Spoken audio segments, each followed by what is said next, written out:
All right, let's start with you right there on the left. How does your product use or challenge conventions, and how does it represent social groups or issues? Yeah. So to answer the second part of your question there, our film really just represents struggling athletes with the focus of inspiring them and others through themes of overcoming adversity and trusting your own work, basically. Now, to answer the first part of your question, I'll just go through like different conventions, or how we utilize different conventions in our film. So for settings, we just film scenes on a tennis court, a gym, and a sidewalk, like the sidewalk right outside the tennis court. For costumes, each character basically wore what you would expect them to wear, considering their role, especially the athlete and the trainer. For props, I mean, it's a tennis film, so yeah, you would see tennis rackets, tennis balls, a backpack, and also in the gym equipment technically counts as props. As far as lighting goes, I mean, the light in the gym was already, well, all light that we used was already there. So the light in the gym and the sun as artificial and natural light, respectively. And they were all high key light. We didn't really utilize shadows as that's not really something associated with the sports genre. And the sunlight was like there for like more of an optimistic mood. Meanwhile, the light in the gym was just neutral. It just happened to be there.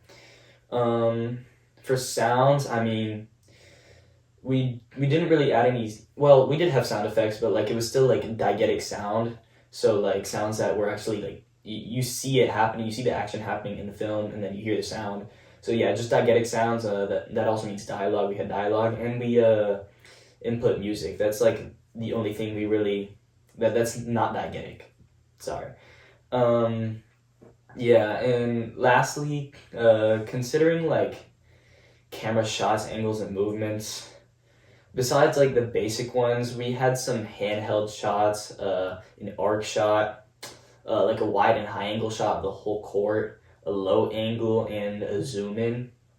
Also, I'd like to mention that our film is like the structure of our film is quite cliche, but the trope of a hardworking character that's in our film is subverted in our film, in that our main character faces adversity during training rather than like in a match. Because in our opener, because it's supposed to be an opener, he doesn't play a match, so he faces the adversity in the training, and he eventually overcomes it. And although, like I said, it ends there, like it's just 2 minutes and he doesn't play a match.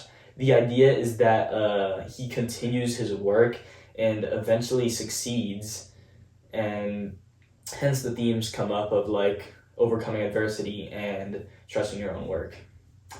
Uh, yeah. Oh, I forgot to mention shot transitions. Yeah. Uh, we had a montage at the very beginning. That's one thing we had.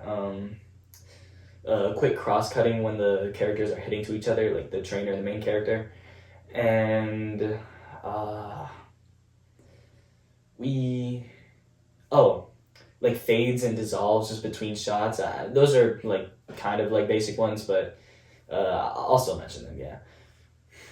Let's move on to you right there. How does your product engage with audiences?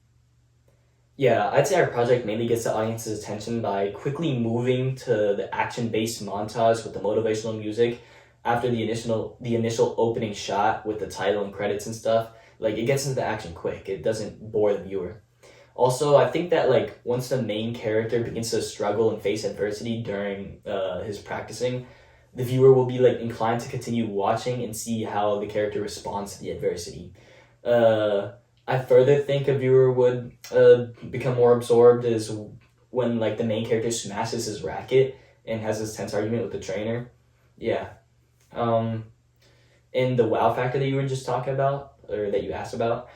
Uh, I'd say probably the tense argument that I just mentioned between the main character and the trainer. I feel like the actors just accurately conveyed the emotions of the characters they're playing through their body language. And yeah, that's like the most impressive part, I'd say. All right, let's move on to you right there in the middle. How would your product be distributed as a media text? Okay, it's just a 2 minute film, so Nah, like, nah, I mean hypothetical. you're just talking hypothetical. Yeah. Oh, okay. Um, yeah. So if we really made a full length film, we'd probably begin by like making a trailer, of course. Then we can hire a sales agent to pitch our film to a distributor, and that distributor who we then hire will take care of like the marketing and like booking like contracts with the movie theaters or obviously like streaming services and stuff like that. They would have to persuade those, like I said, the movie theaters, streaming services, broadcasting networks, to first advertise our film by displaying our trailer, and then also try to persuade them to begin selling and displaying our full length film. And of course, the sales agent and distributor would get a percentage of our revenue. Let's move on to you right there. How did you integrate technologies into this project? I mean, yeah, let's just start with the camera. And we used the camera to film, obviously, specifically a Canon EOS R100. One thing I regret is not investing in like lavalier microphones to reduce background noise, because I think that was a huge issue in our film. Same thing with a tripod. I feel like that would have helped to stabilize our shots and reduce shakiness. No shade on my cameraman, by the way. It was his first time, all of our first times, and it's almost impossible to keep camera still without additional equipment. So no shade on him whatsoever. Of course we needed some pencil and paper to study, take notes even before all the preparation. And of course we needed a computer to do our blogging, the preparation, besides the storyboard that was drawn, and the editing, of course. All right, let's go to you back there. How did your production skills develop throughout this project? There's a lot to cover. I've learned a lot. Let's just start with like before even filming. So while I was researching, I learned like all the different components that make up a film and their different variations. So these components include like mise-en-scene elements, so like settings, props, costumes, lighting, sounds. Then we got like the camera work stuff. So this is like camera shots, angles, movements, and of course we got the editing stuff, and that would be just like ordering and cutting like the shots and audio, incorporating shot transitions, and importing like sound and video effects and music. Another thing I learned, I'd say, is like that there's a lot of preparation into filmmaking.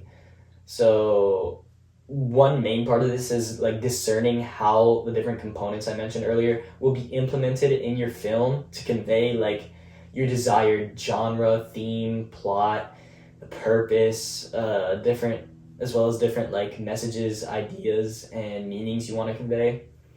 That was my main role during our filmmaking.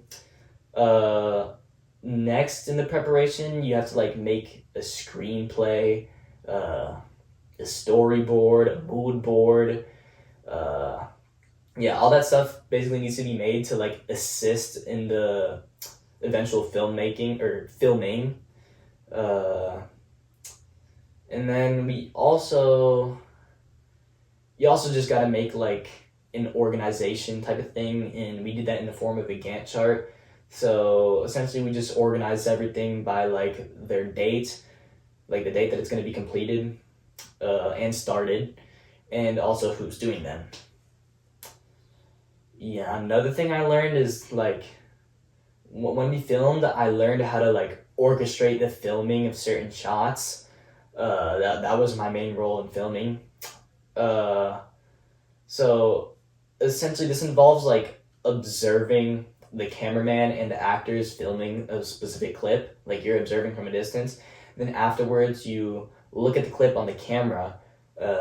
You also have them look at it with you to get their opinions as well. And then ultimately we'll like decide if the clip looks how we intended it to look.